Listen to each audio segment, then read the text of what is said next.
and Gina is genuine in a way that strikes me as unusual and also beautiful. They've been in each other's lives for decades, not because of financial or creative obligation, but because they love each other and enjoy each other's company. I've spent enough time interviewing and profiling bands to learn that this is something of an anomaly. There's a reason Metallica travels in separate buses.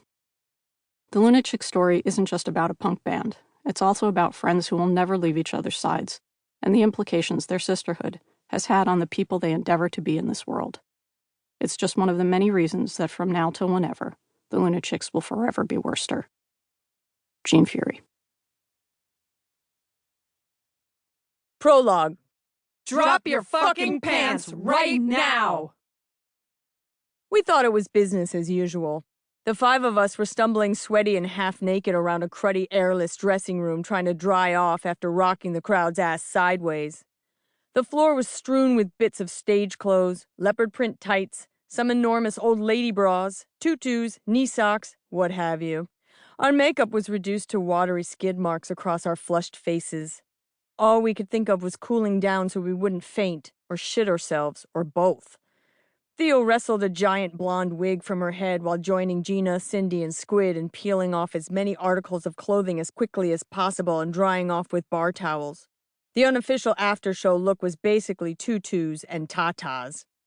We were trying out a new drummer, Chip, who was a great musician, but we weren't yet sure if the fit would work on a personal level. Chip seemed unfazed by this not sexy, very sweaty, and definitely smelly routine we'd performed countless times around the world. A promising sign.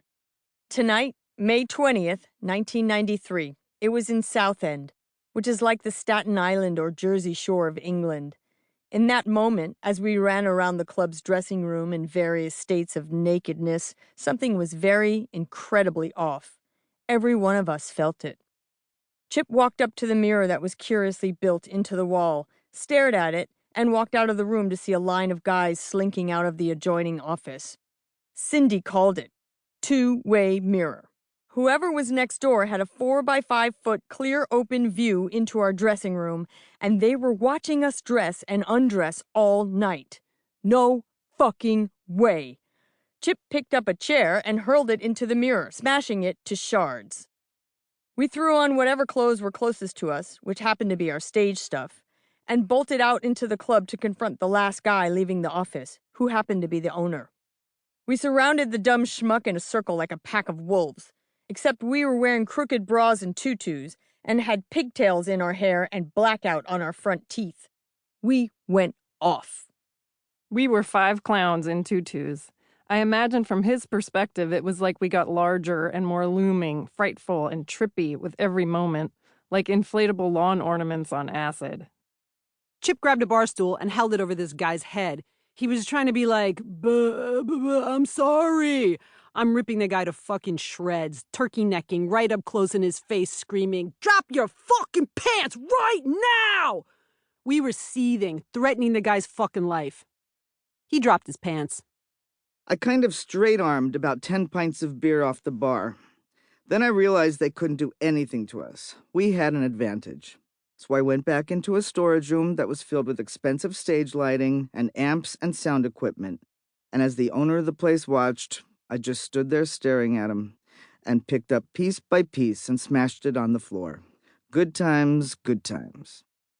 We started breaking shit and would have demolished the place had we not had an experienced tour manager who we trusted and who was able to rein us in and convince us that even though we kinda had the right to do this, we didn't really.